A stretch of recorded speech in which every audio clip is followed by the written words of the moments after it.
everyone, welcome back to Mostly Native. If you're new here, I'm Kelly, and today we're talking all about winter sowing 6 beautiful U.S. native flowering perennials that you can sow in January. These plants are not just beautiful, but they play important ecological roles, and many have interesting medicinal or edible uses. But before we dive into our list of these hardy beauties, let's talk about what winter sowing actually is. Winter sowing is a simple, cost-effective method of starting seeds outdoors during the cold winter months, especially for plants that require cold stratification. The process mimics the natural conditions seeds would experience in the wild, exposing them to cold temperatures, moisture, and the freeze-thaw cycles that trigger germination. All you need is a few basic supplies like clear containers, some potting mix, and your seeds. I actually have a great video that tells you everything you need to know about winter sowing, so please visit my channel and watch the video. So, who can actually winter sow?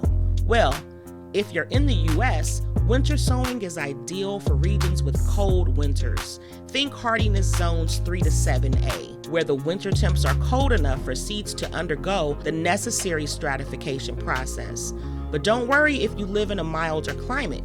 You can still winter sow, but you'll need to be mindful of your region's specific planting times and frost dates, and alternatively, you can winter sow in the refrigerator.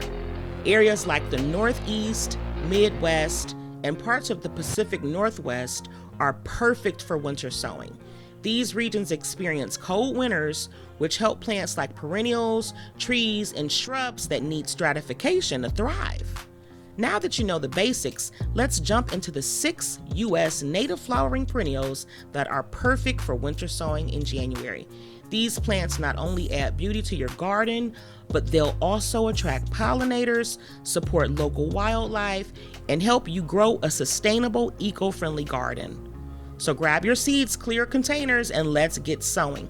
But before we start, make sure to hit that like, subscribe button, and ring the bell so you never miss a gardening tip or trick. All right, let's get into it. Our first plant is Podophyllum peltatum, commonly known as Mayapple. This perennial herb is native to the woodlands of eastern North America, stretching from the Great Lakes to the Gulf of Mexico. The Mayapple typically grows 12 to 24 inches tall with a spread of 18 to 24 inches. It thrives in shaded, moist areas and prefers rich, well-draining soils.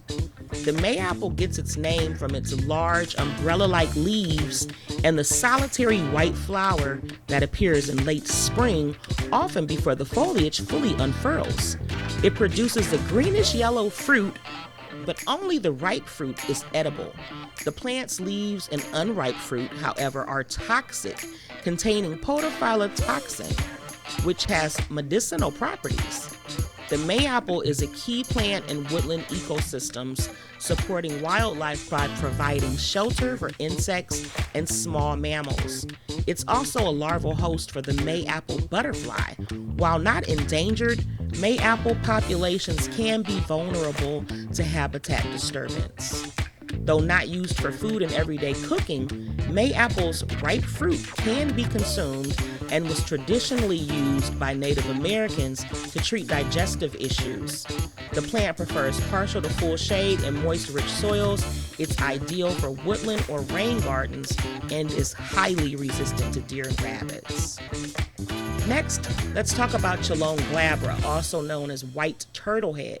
This perennial is a native to wet meadows, stream banks, and moist woods across the eastern United States. Growing 2 to 3 feet tall and 1 to 2 feet wide, it prefers full sun to partial shade and moist, well-drained soils. Turtlehead's unique flowers resemble a turtle's head, hence the name. The flowers are white with pink tints, blooming in late summer to early fall. The plant's deep green leaves are lance-shaped and provide excellent contrast to the blooms. While turtlehead is non-toxic and does not have significant medicinal uses, but it plays an important role in supporting pollinators like bees and butterflies. This plant thrives in wetland or rain garden settings, supporting specialist bees and various insects.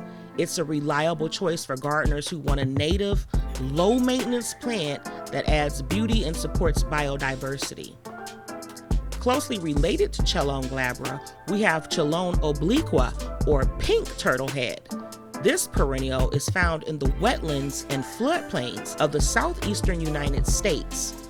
It has a similar structure to the white turtlehead, but boasts vibrant pink flowers instead of white, blooming in late summer and early fall. Pink turtlehead grows 2 to 3 feet tall with a spread of 18 to 24 inches. The plant attracts pollinators such as bees and butterflies, and like its white counterpart, it thrives in moist, rich soils and full sun to partial shade. This plant is a valuable addition to any wetland garden. Pink turtlehead is an excellent choice for adding color to your garden while supporting local wildlife, particularly specialist pollinators. It's not known for any specific medicinal or edible uses, but has significant ecological importance in providing food and habitat for wildlife.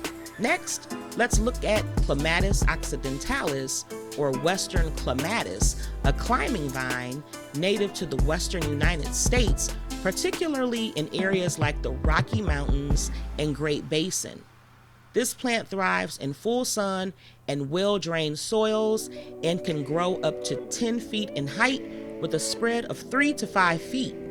Western Clematis produces beautiful, small, bluish purple to pinkish purple flowers in late spring to early summer.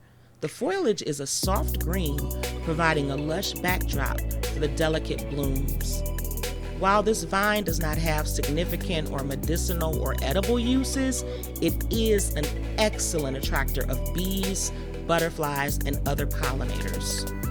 Western Clematis can grow on fences, trellises, or other structures, adding vertical interest to your garden.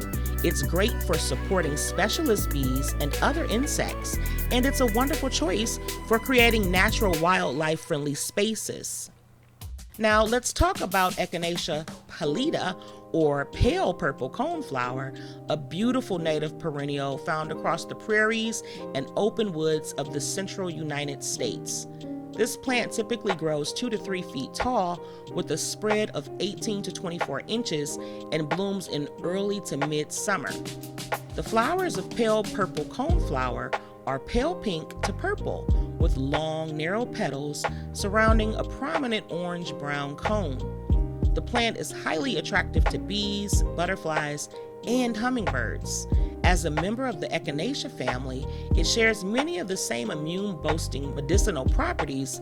The plant's roots are sometimes used in herbal remedies for colds and respiratory issues. Pale purple coneflower is an excellent addition to any pollinator garden and supports biodiversity by attracting a wide variety of insects. It's drought tolerant once established, deer resistant, and can handle full sun to partial shade. It's also highly resistant to most pests. Lastly, we have Spigelia marilandica, or Indian pink, a stunning perennial native to the woodlands of the southeastern United States. This plant grows 1 to 2 feet tall and 18 to 24 inches wide, thriving in partial to full shade and well-drained, moist soils. Indian pink features clusters of tubular, bright red flowers with yellow tips, making it a striking addition to any garden. The plant blooms in late spring to early summer and attracts hummingbirds, butterflies, and bees. It is not commonly used for food or medicine, but plays an important role in supporting wildlife. Indian pink is excellent for shaded areas, and its vibrant flowers make it a favorite among gardeners looking to attract pollinators. It's deer resistant and relatively low maintenance, making it a great addition to a woodland or rain garden. Whether you're a gardener looking to enhance your space or a nature lover eager to learn more about these incredible plants, I hope you found some inspiration here today. Don't forget to like, subscribe, and hit that bell for more plant-related content. Thanks for watching, and I'll see you in the next one.